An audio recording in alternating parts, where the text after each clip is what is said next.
이 시간 우리 같이 하나님 말씀 받겠습니다. 이 복된 시간 하나님께서 우리에게 주시는 말씀은 마태복음 8장 23절부터 27절까지 말씀입니다. 마태복음 8장 23절부터 27절까지입니다. 제가 가진 성경으로 신약 12쪽입니다.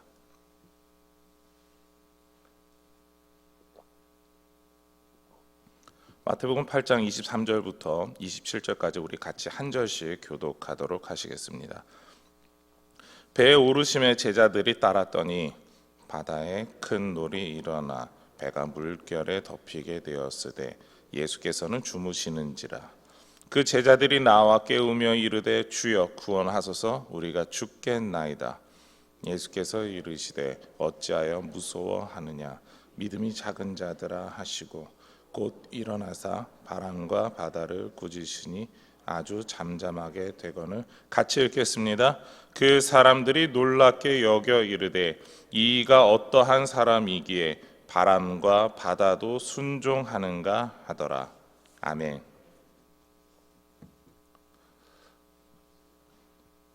산상수훈이 끝난 이후에 나오는 명칭들이 있습니다. 왜냐하면 산상수훈 이전에는 예수님에 대해서 누구시냐, 누구다라고 이렇게 직접적으로 일컫는 호칭도 없기 때문에 그렇습니다. 그런데 산상수훈 이후에 사람들이 태도를 보이기 시작하죠. 저 사람이 누구냐, 어떤 선생이냐, 그리고 어떤 사람들은 주님이시다라는 표현까지 사용하게 되는 거죠. 먼저 나오는 명칭이 있습니다. 그것은 바로 제자들과 무리들입니다. 예수님을 따르는 제자들과 구경꾼처럼 구경하는 무리들을 뜻하는 것이죠. 제자들은 예수님의 말씀에 순종하고 따라갑니다. 그리고 의지합니다. 그러나 구경꾼들은 이것을 전부 구경합니다. 다른 사람들이 예수님의 제자로 살아가는 그 모습을 보면서 야, 저 예수님이 정말 대단하구나, 저 사람들이 저렇게 변했어, 이렇게 말하는 사람들, 구경꾼들입니다. 두 번째 보는 명칭은 예수님에 대한 호칭입니다. 사람들이 예수님을 주님이라 부르며 나타나기 시작합니다. 나병 환자가 예수님을 주님이라 불렀고요, 백부장이 예수님을 주님이라고 불렀습니다. 그리고 제자 중 한 사람도 예수님을 향해서 주님이라고 부르는 것이죠. 그렇습니다. 오늘 말씀에 나온 제자들도 예수님을 주님이라고 부르고 따르고 있습니다. 예수님을 주님이라고 부르는 사람들은 어떠한 삶을 살고 있습니까? 제자의 삶을 살아가는 사람들이다라는 것이죠. 오늘 새벽에 나온 분들은 우리 스스로를 무엇이라고 부르고 계십니까? 무리라고 부르십니까? 아니면 제자라고 부르고 계십니까? 그리고 예수님은 어떤 분으로 부르고 계십니까? 주님이라고 부르고 계십니까? 아니면 어떤 누군가입니다라고 고백하고 계십니까? 저는 이 새벽이 그런 어느 정도 호칭에 대해서, 명칭에 대해서, 그리고 우리의 삶의 태도를 결정하는 자리가 되기를 바랍니다. 왜냐하면 오늘 말씀은 바로 그곳에서부터 시작하기 때문이죠. 12제자는 예수님을 따르는 제자로 예수님과 함께 배에 탔습니다. 23절 말씀인데요, 배에 오르심에 제자들이 따랐더니. 예수님과 제자들과 함께 배를 타고 배를 이동하게 되었습니다. 그리고 이들은 곧 심각한 위기 상황에 처하게 되었죠. 큰 놀이 이들을 덮쳤기 때문입니다. 24절 말씀인데요, 바다에 큰 놀이 일어나 배가 물결에 덮이게 되었으되. 큰 놀이라고 표현한 이 말은 헬라어로 세이스모스라고 합니다. 물결이 지진과 같이 위아래로 심하게 요동치는 모습을 뜻합니다. 바다에서 심한 바람과 파도가 나면 어떻습니까? 우리 직접 바람이 부는 날 배를 타보신 분들이 있는지 모르겠지만 바다에서 웬만해서는 파도가 위아래로 요동치지 않습니다. 바람이 좀 심하게 불고 파도가 심하다면 어떻습니까? 보통 좌우로 흔들리게 됩니다. 밀리고 바람에 흔들리고 바람을 거슬러서 제대로 못 나가고 그런 모습 정도입니다. 그런데 오늘 나타난 이 파도의 모습은 달랐다라는 것이죠. 지진이 치는 것처럼 위아래로 요동치고 있었습니다. 제자들은 이와 같은 놀이 나타났을 때, 배가 위아래로 요동치고 있을 때 이러한 생각을 한 것이죠. 우리가 이 파도 사이에 갇혀서 죽을 수도 있겠구나. 죽음의 위협을 느꼈던 것이죠. 그래서 제자들은 주무시는 예수님을 찾아갔습니다. 25절 말씀인데요. 그 제자들이 나와 깨우며 이르되 주여 구원하소서 우리가 죽겠나이다.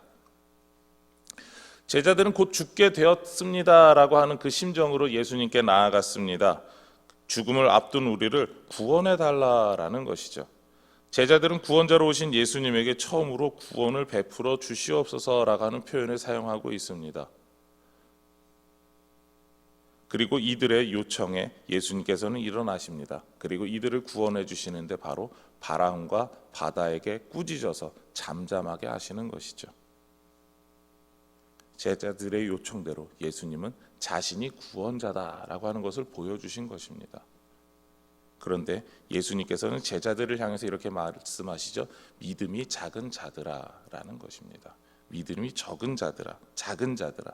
성경에서는 여러 가지 표현으로 나타나고 있지만 우리가 말할 수 있는 건 이겁니다. 믿음이 이것밖에 안 된다라는 것이죠. 믿음이 너무나도 미약하다라는 것입니다. 왜 예수님은 그들에게 이렇게 말씀하십니까? 현실의 문제 때문에 우리의 지금 상황이 우리가 해결할 수 없기 때문에 우리를 구원하여 주소서라고 고백하고 있기 때문에 그렇습니다. 예수님에 대해서 천사가 나타나서 마리아에게 했던 이야기는 예수님께서는 그들의 백성을 죄에서 구원할 자다, 예수라 하리라. 하나님 너희와 함께 하신다, 임마누엘이다라고 하는 알려주었습니다. 그런데 제자들의 고백은 어떻습니까? 그런 고백이 아닙니다. 우리가 지금 죽게 되었으니까 우리를 살려주십시오라고 하는 단순한 지금 현실의 문제에만, 우리가 지금 눈앞에 직면한 문제만 해결해 주시는 구원자, 그분을 이야기하고 있기 때문에 그렇습니다. 그러나 성경은 우리에게 조금 더 충격적인 답을 주고 있는데요. 바로 27절 말씀입니다. 그 사람들이 놀랍게 여겨 이르되 이가 어떠한 사람이기에 바람과 바다도 순종하는가 하더라. 우리는 27절을 보면서 이런 생각을 갖게 됩니다. 제자들이 구원을 요청하고 구원을 이루시는 주님 앞에서 누구야? 라고 하는 것을 보게 됩니다. 분명히 자신들이 예수님에게 가서 우리를 구원하여 주소서라고 해놓고 예수님이 구원해 주시니까 엉뚱한 이야기를 하는 겁니다. 저희가 누구이길래 바람과 바다도 순종하는 거지? 우리는 여기서 여러 가지 것들을 알 수 있습니다. 먼저 제자들은 예수님에게 구원을 요청했다라는 것입니다. 그러나 그 예수님에 대해서 제자들은 정확히 알지 못했다라는 것이죠. 그리고 예수님께서는 자연을 다스리는 기적을 행하실 것임에 대해서 제자들은 전혀 기대하지 않았다라는 것입니다. 기대를 했었다면 예수님에 대해서, 예수님이 행하신 기적에 대해서 이해하지 못하는 게 아니라 오히려 예수님께서 하셨구나라고 하면서 기뻐해야 됩니다. 그런데 제자들의 반응은 누구야? 바람과 파도도 왜 순종하지? 라는 답을 보이고 있습니다.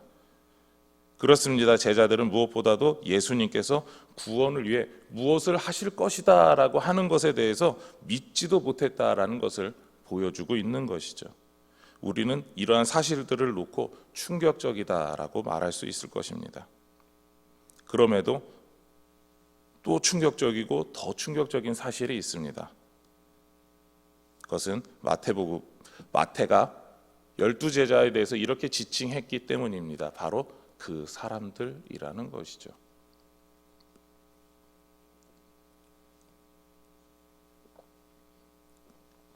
마태는 그 12제자 안에 자신도 있음을 분명히 하지는 않았지만 우리는 알 수 있습니다. 마태조차도 그 사람들 안에 있었습니다. 그런데 뭐라고 이야기합니까? 그 사람들이라는 것이죠. 제자로 배에 탔지만 그들을 향해서 12제자는 놀랐다라고 하지 않습니다. 그 사람들이라는 것이죠. 이러한 호칭이 제자들이 제자답지 못하다라고 하는 모습을 보일 때 마태가 사용하는 표현 중에 하나다라고 학자들은 이야기를 합니다. 무엇입니까? 제자들이 제자답지 못하다. 그것을 강조하기 위해서 사용한 표현이 그 사람들이라는 것입니다. 그렇습니다. 마태가 강조하는 것은 우리가 그때 예수님의 제자답지 못했어요 라고 이야기를 들려주고 있는 것이죠. 왜 이렇게 평가하고 있을까요? 사람이 살다가 자신의 삶에 구원이 필요함을 느끼게 됩니다. 그런데 그 구원이라고 하는 것이 대부분 무엇입니까?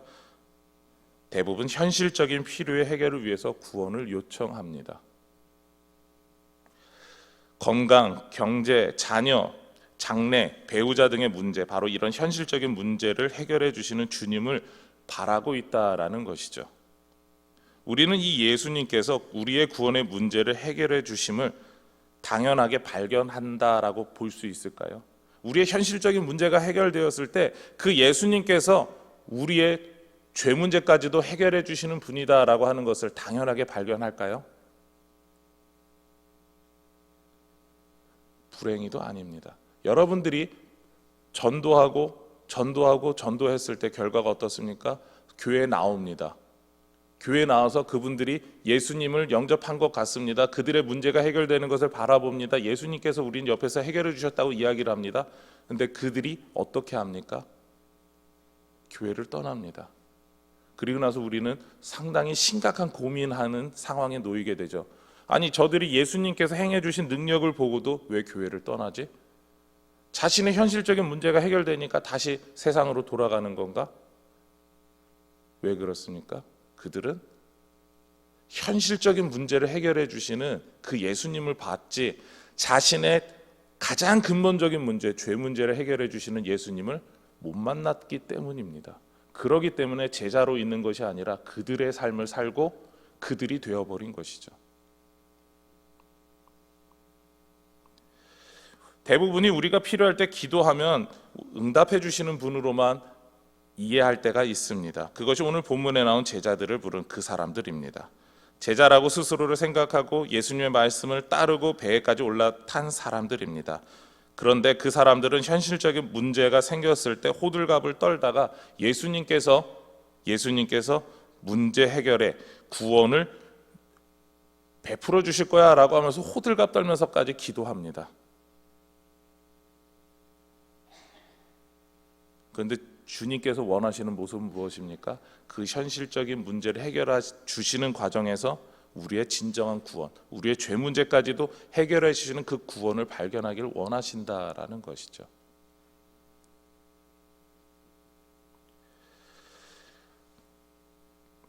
그렇습니다. 마태는 그 이야기를 하고 있는 겁니다. 예수님께서 우리의 현실적인 문제, 지금 당장 파도 앞에서 큰 노라 앞에서 죽게 되었는데 이 문제를 해결해 주신 그 주님 보았느냐?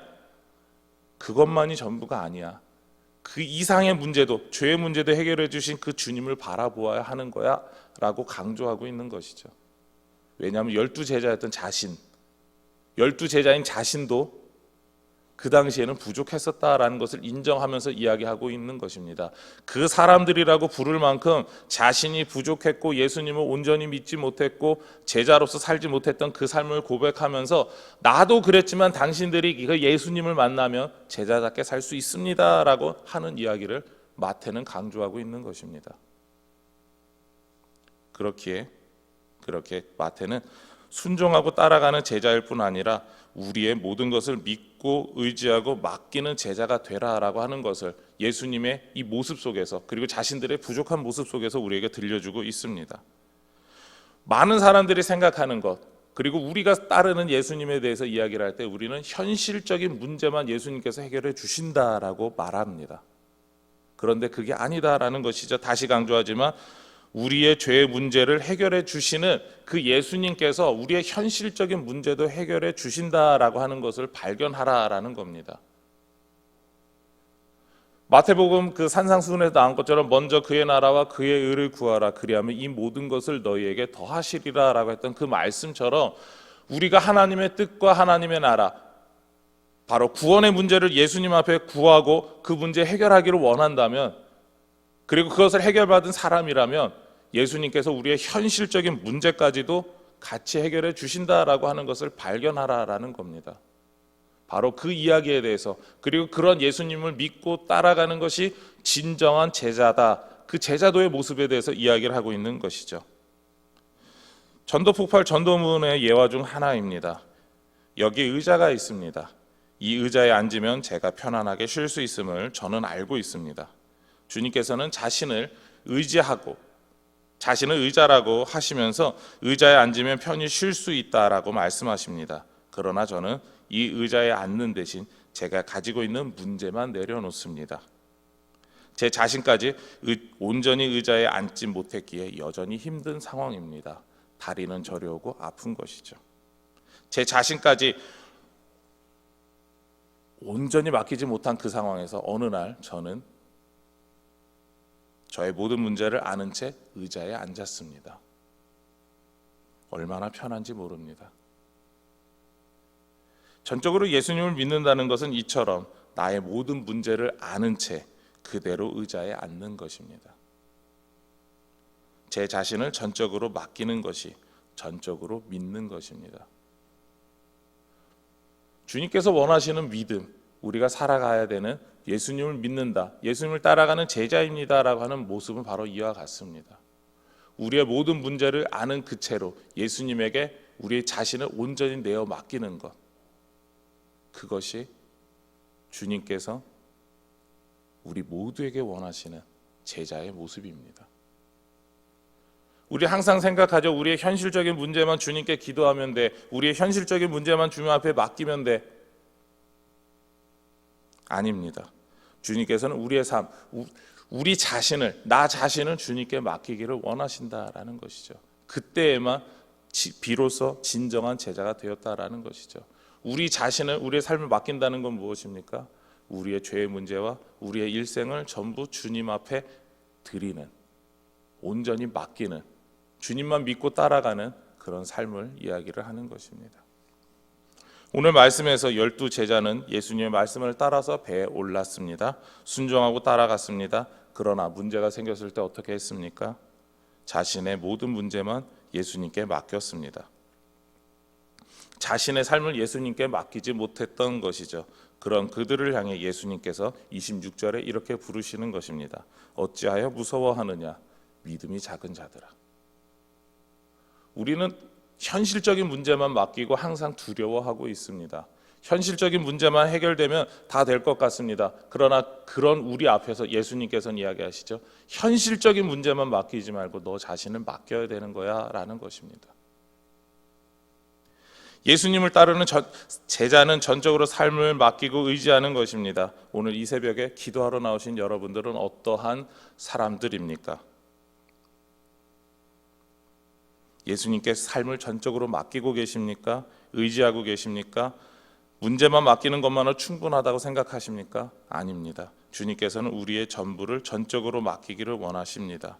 그렇습니다. 오늘 말씀에서 우리는 제자가 어떤 사람인지 알 수 있습니다. 제자는 주님을 의심하지 않고 전적으로 모든 삶을 맡기는 사람인 것이죠. 예수님에게 개인의 문제만 맡기는 사람, 개인의 필요만 맡기는 그 사람은 제자다라고 우리는 부를 수 없다는 것입니다. 오히려 성경 말씀에 나왔던 것처럼 마태가 자신에 대해서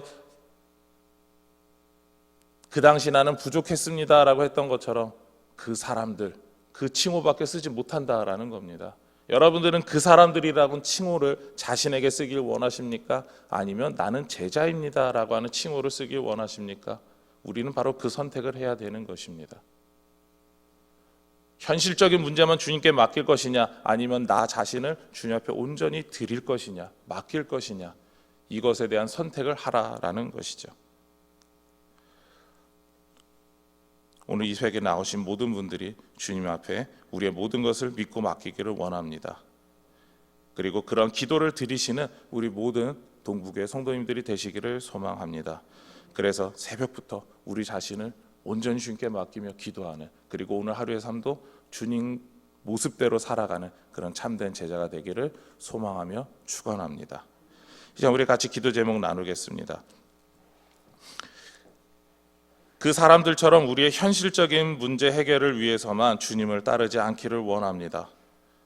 우리의 현실적인 문제뿐만 아니라 죄의 문제도 해결하시는 주님께 우리의 모든 삶을 전적으로 맡기는 참된 제자의 삶을 살게 하옵소서. 기도하시겠습니다. 하나님, 오늘 풍랑 가운데, 큰 파도 가운데, 큰 놀 가운데 제자들이 예수님께 도움을 요청하고 현실의 구원을 바라고 있었습니다. 그러나 그것이 주님께서 원하시는 구원의 문제가 아니었음을 우리는 발견하게 됩니다. 자신의 삶에 있어서 목숨을 구해준 주님 앞에 저 사람이 누구냐라고 고백했던 그 제자들의 모습, 아니 그 제자들이라고 부를 수 없는 그 사람들의 모습, 그것이 어쩌면 우리의 모습이 아니었나 생각합니다. 우리의 모든 문제를 해결하시고 우리의 삶을 인도하시는 그 주님 앞에 우리의 모든 것을 맡기기를 원합니다. 죄의 문제뿐만 아니라 우리의 모든 문제도 덤으로 같이 해결해 주시는 그 주님 앞에 우리가 온전한 모든 문제를 가지고 나아가기를 원합니다. 그래서 참된 제자의 모습으로 살아갈 수 있도록 인도하여 주시옵소서.